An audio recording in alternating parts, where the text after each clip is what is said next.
Good morning, I hope everyone's well today. Thank you for watching, it is appreciated.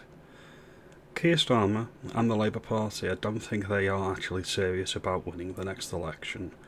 They are not reading the mood of the nation, they're not reading the view of regular people on the street. They are in hock to their corporate and international globalist masters, by the look of it. We've had some interesting information over the past few days, such as migrants to be housed in army barracks in November. The meat of the story is it's about 900 migrants in total, and they're being split between a barracks down in Sussex and one up in Inverness. Hundreds of asylum seekers can be housed in two military sites, Inverness and East Sussex, as the government seeks to end the use of hotels. Discussions are underway over the use of these sites to accommodate 900 men, first reported by The Times. There are over 32k asylum seekers currently being housed in hotels.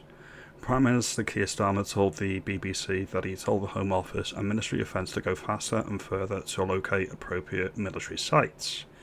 The government has pledged to end the use of asylum hotels, which have cost billions of pounds and become a focal point for anti-migrant protests and that's why he's looking to close them by 2029. So that's the point that he's making there. The asylum seekers due to be housed in Cameron Barracks in Inverness. I'm going to put an image on screen now because of birds looking at. It looks like a literal castle. A literal castle for dinghy divers. Break into the country, you get a free castle. That's the policy that they're going with, and they think it's going to win votes. The servicemen and women in these accommodations, or when it was military accommodation, they never got it for free. They had to pay, and yet these people from France, a safe first world country, they get it for free. The second site, which is Crowborough, is an army training camp in East Sussex, and both of these are by the end of November, under plans being drawn up by ministers. In short, just for the sake of any avoidance of any doubt, we get 900 migrants over the channel on a good day. So this is not going to do anything, even if this was the right way to go. We do not want them in the country. They do not belong here, they do not integrate, and they do not contribute anything that we need desperately. Speaking to the BBC Northwest tonight, Sir Keir said that he was really pleased that the asylum seekers would be housed on military bases by the end of the year. Defence Minister Luke Pollard told the BBC Breakfast that the sites were not luxury accommodation by any means, but adequate for what is required. This will enable us to take the pressure off asylum hotel estates and enable those to be closed at a faster rate. That's pretty much the points of the policy.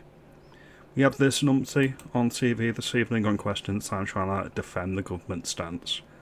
Northern MP, up the road from me, Lisa Nandy, she's gone. At the next election, she's gone, if this is the rhetoric she's going to be using. This is how it started for her up in Wigan. This is how it's going up in Wigan. She's turned into an NIMBY. She doesn't want them on her front doorstep either.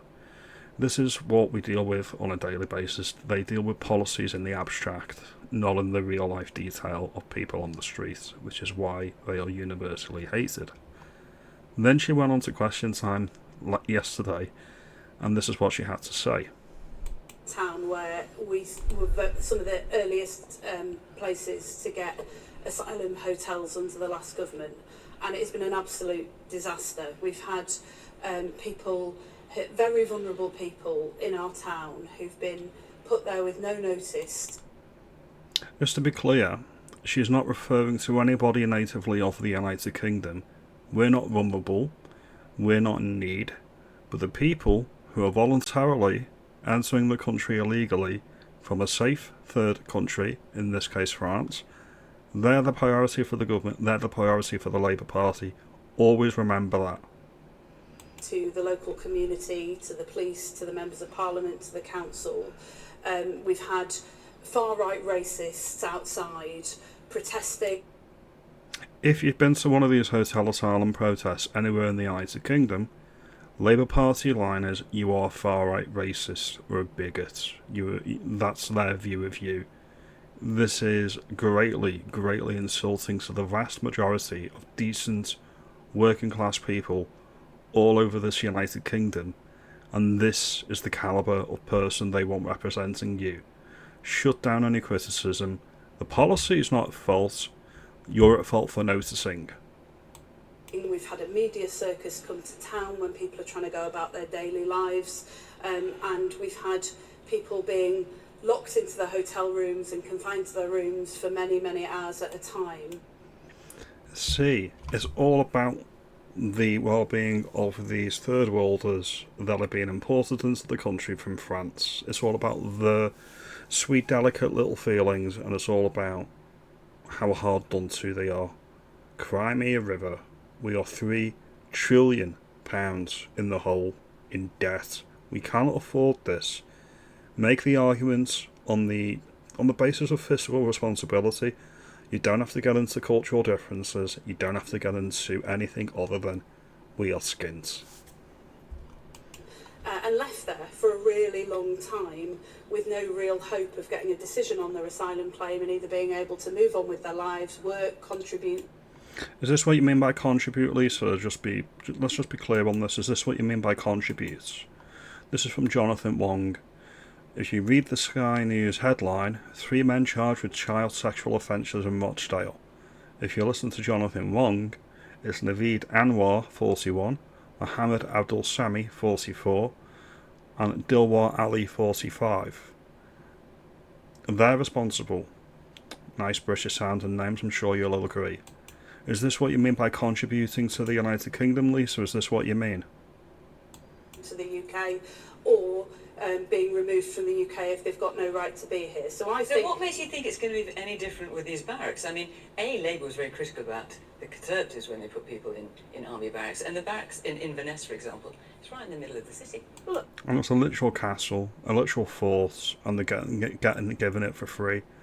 If you were made homeless tomorrow, would you be given a castle? I don't think so. How is that different from being a hotel in the middle of the city? The point that I was trying to make was that, first of all, we need to learn from the mess and the chaos that has been created. And the biggest lesson of all to take from that is, why did we have an explosion in the number of asylum hotels in the country? Why did we have all this strife and division in communities? It's because the last government effectively gave up on processing asylum claims. I can't labour this point hard enough, and pun intended. When they say processing the claims, they mean waving them through. I previously stated, and I'll state it again, it's twice as easy to wave it through than to prove that they have no right to be here.